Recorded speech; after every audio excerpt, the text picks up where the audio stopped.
Wealth management is not just for the wealthy. Everyone is entitled to their best retirement possible. Welcome to The Retirement Engineer with Jim Kruzan, your path to a bigger, bolder retirement. Brought to you by Kaydan Wealth Management, a firm that specializes in serving the mobility technology industry. In this podcast, we help you maximize your resources and engineer your best retirement through a process-driven approach so you can get the little things right. Drawing from years of expertise, Jim and his guests will simplify complex wealth management strategies and explore actionable ideas to help you protect your hard-earned wealth and take control of your future. Now, on to the show. As the year comes to a close, we'd like to take a moment to thank you for being part of the Retirement Engineer podcast. In this special episode, we're reflecting on some of the highlights from this year, revisiting the mission that drives us, and looking ahead to an exciting future. I'm Patrice Sikora, alongside your host, Jim Kruzan.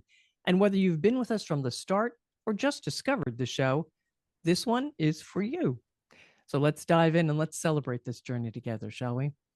Jim, this really has been a great year for the Retirement Engineer.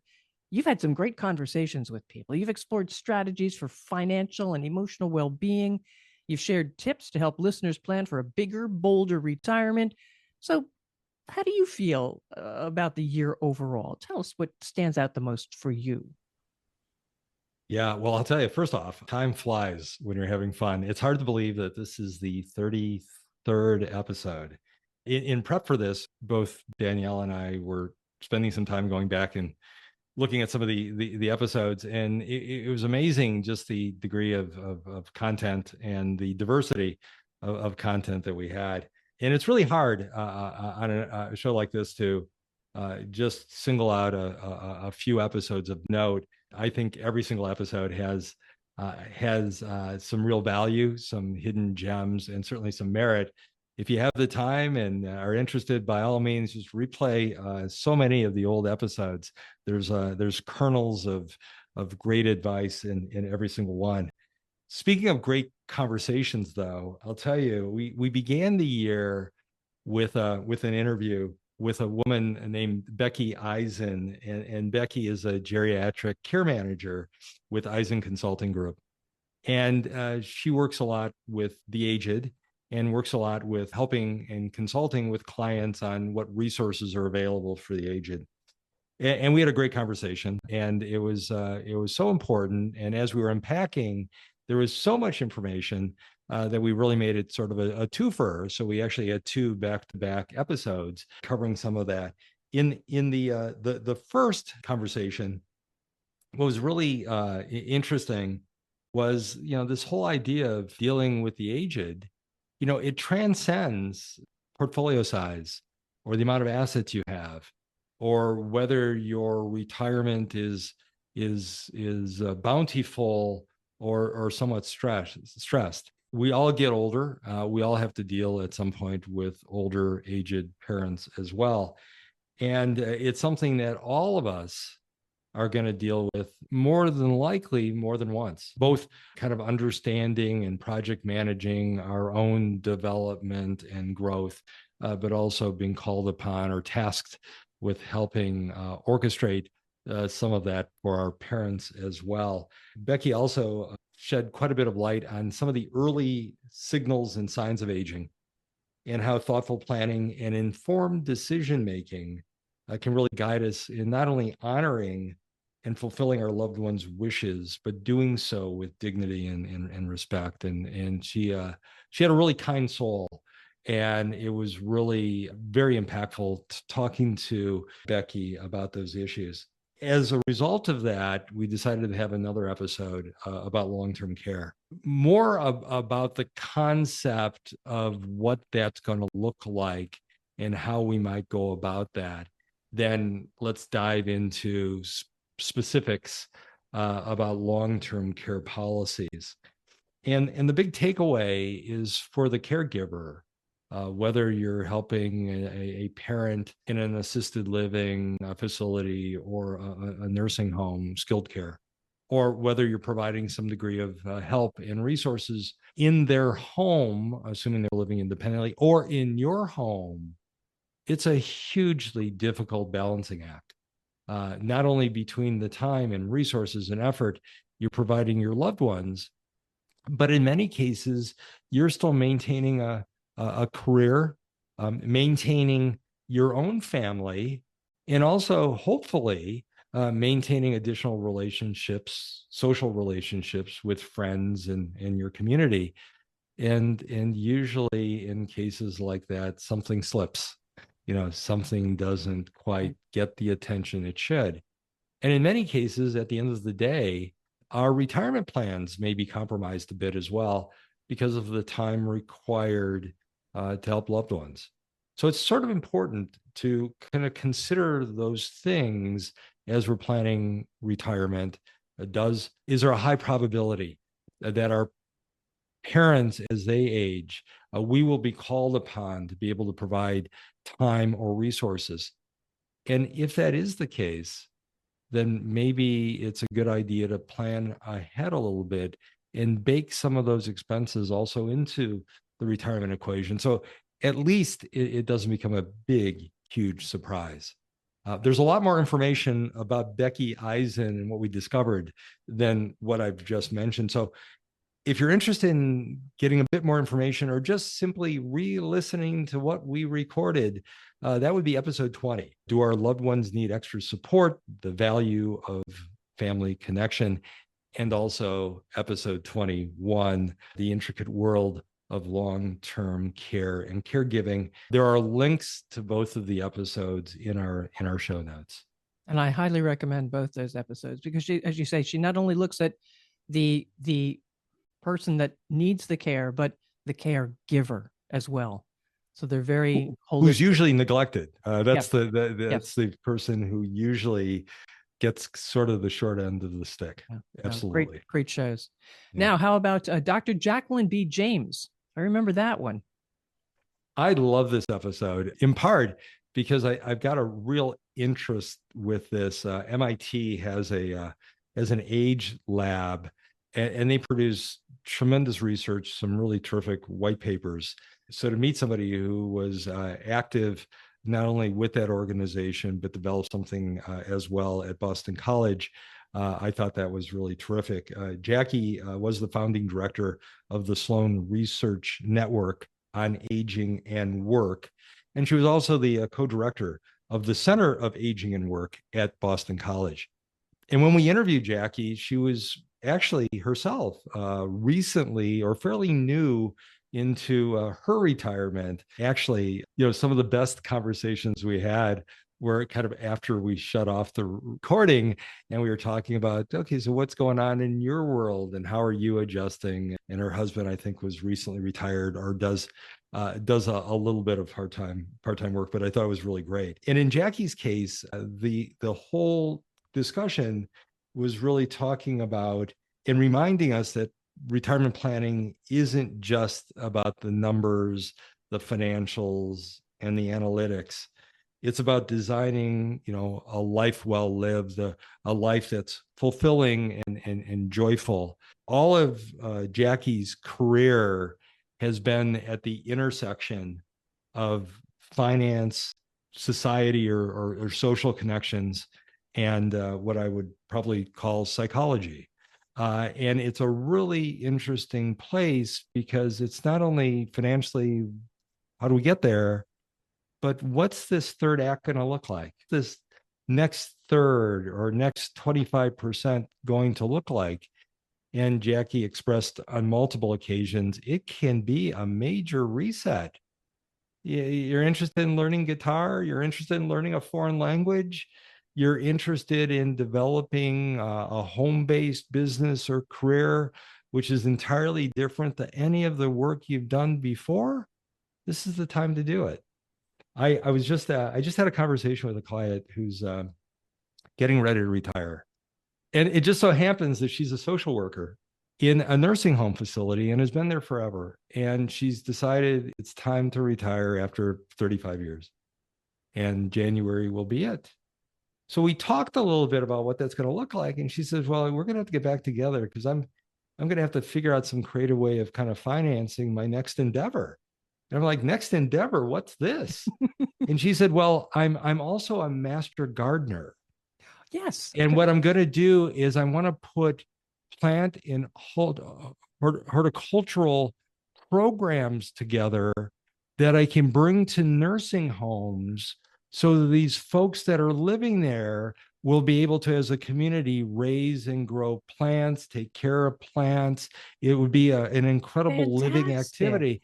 And I'm like, wow, what an incredible opportunity. So here is somebody whose third act is frankly going to be more impactful and fulfilling than what she's done. And retiring has given her the wherewithal to be able to do that. So Jackie talked a lot about that.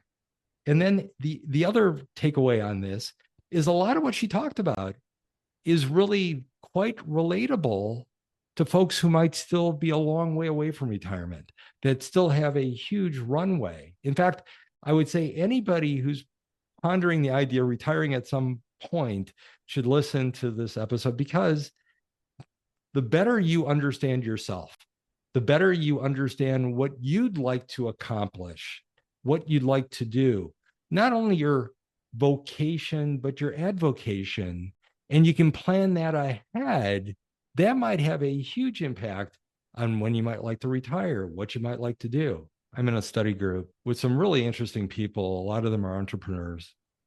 And one guy in the group, he showed us his video, and it was amazing. He just sold his business. He had worked in it for 35 years.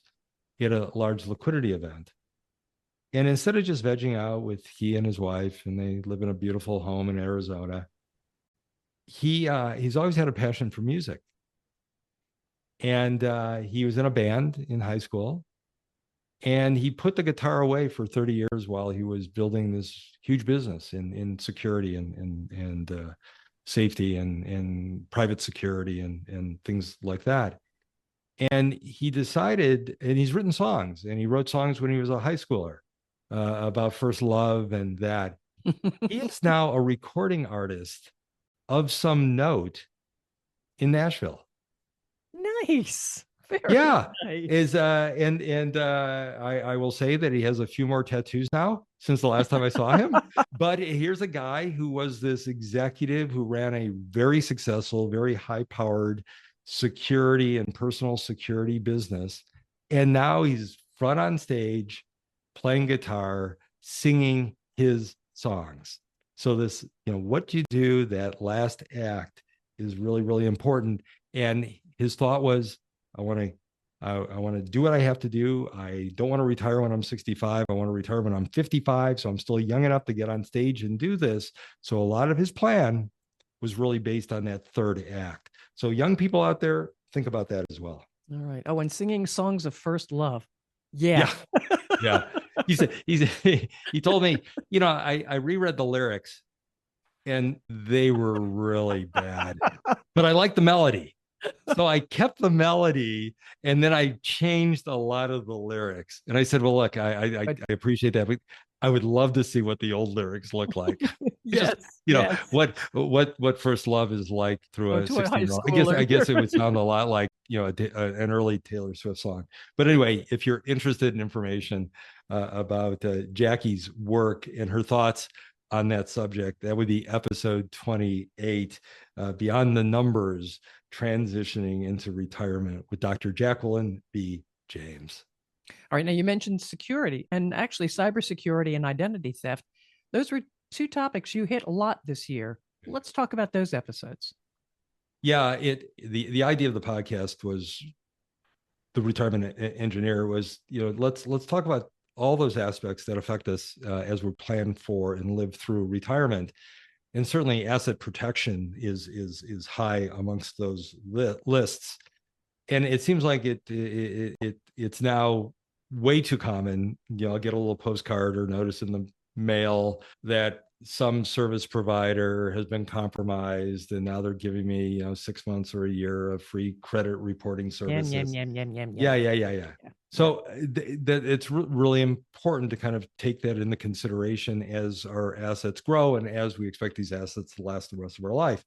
So we had a couple of really interesting episodes. In one, we interviewed a young woman named Jessica Rice. Jessica is a business information security lead at Raymond James. And she gave us kind of the behind the curtain view of how Raymond James protects the trillion plus dollars of assets that we have custodied on behalf of our clients. And she also talked about how we sort of stay ahead of the curve when it comes to hiring and training employees as well.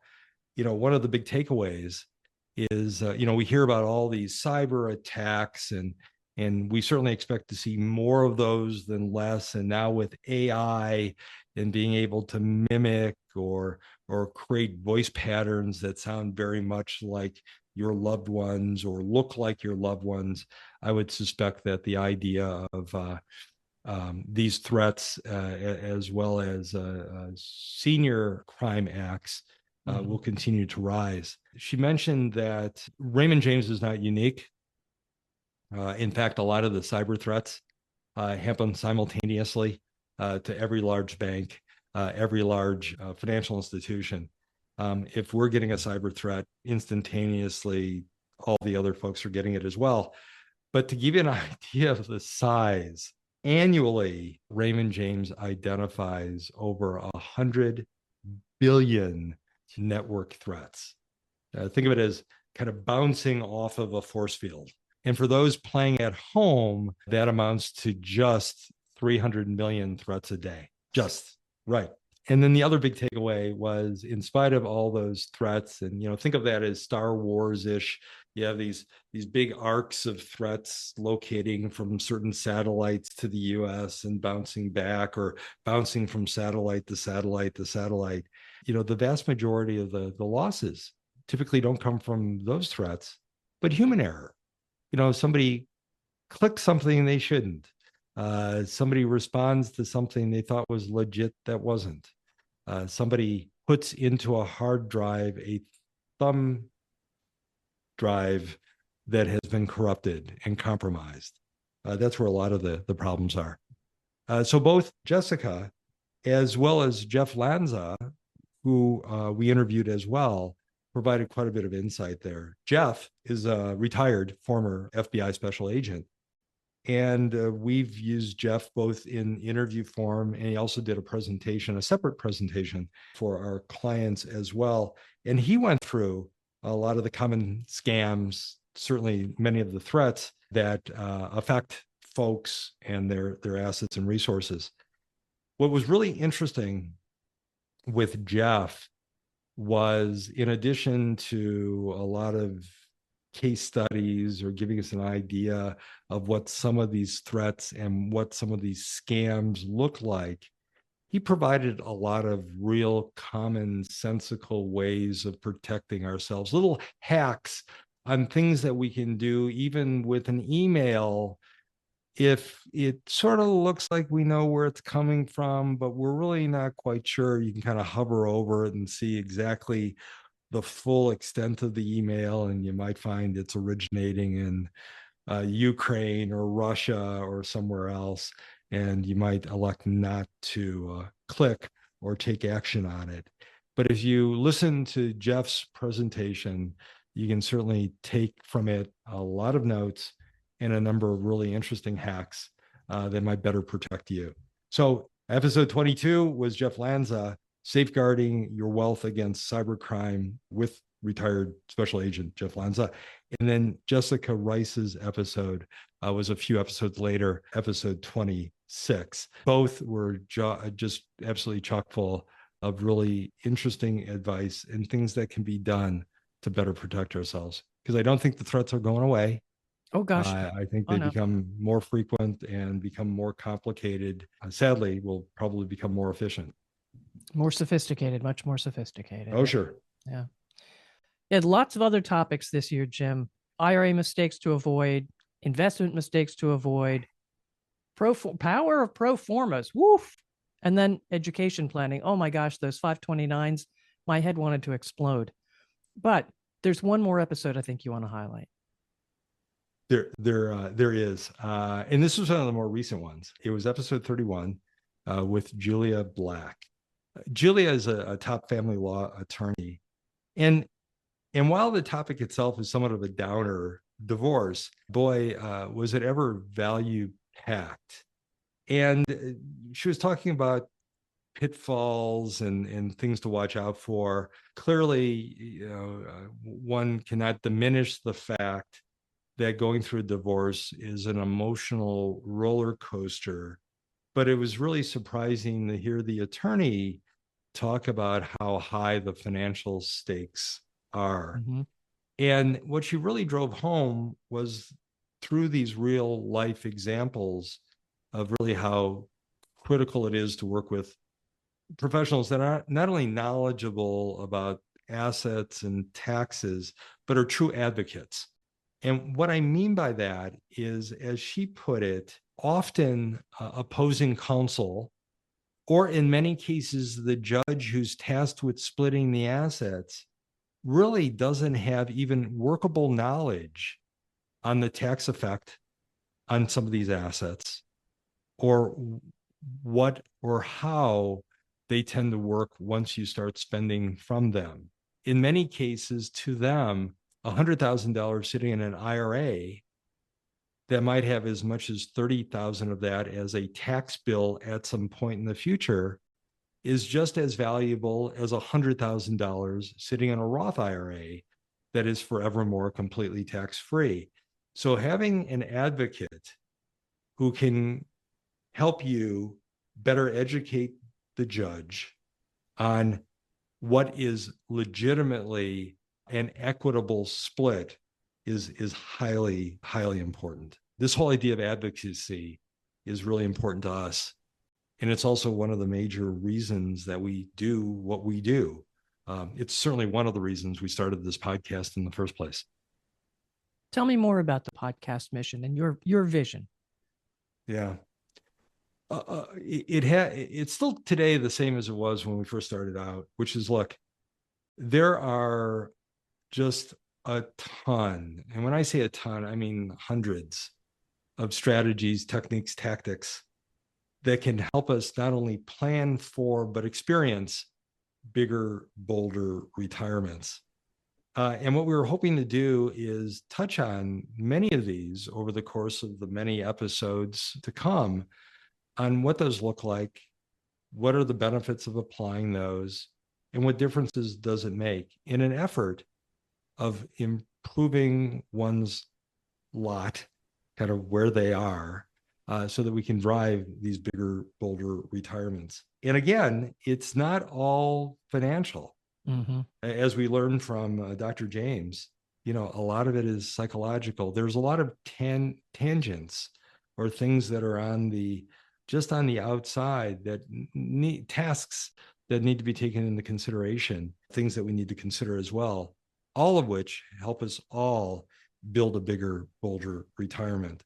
So that's what it is. It's us providing information that can empower you, the listener, and whether it's about building wealth, safeguarding our assets, or preparing emotionally for the next third act, that's what you'll get, we hope, by continuing to listen to our Retirement Engineer podcast.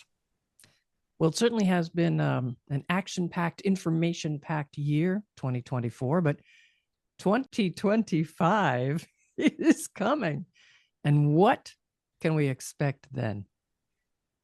Well, in short, hopefully more of the same. We've already been discussing certain interviews we'd like to get, certain topics that we'd like to discuss.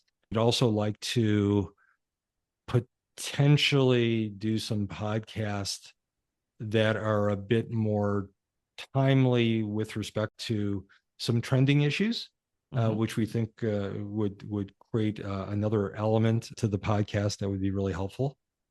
But as we stand right now, for those listeners that are out there, hey, we could really use your help. If there's a topic that maybe we've already addressed, but you'd like us to address it in more detail, let us know. We can certainly record another episode going into more detail.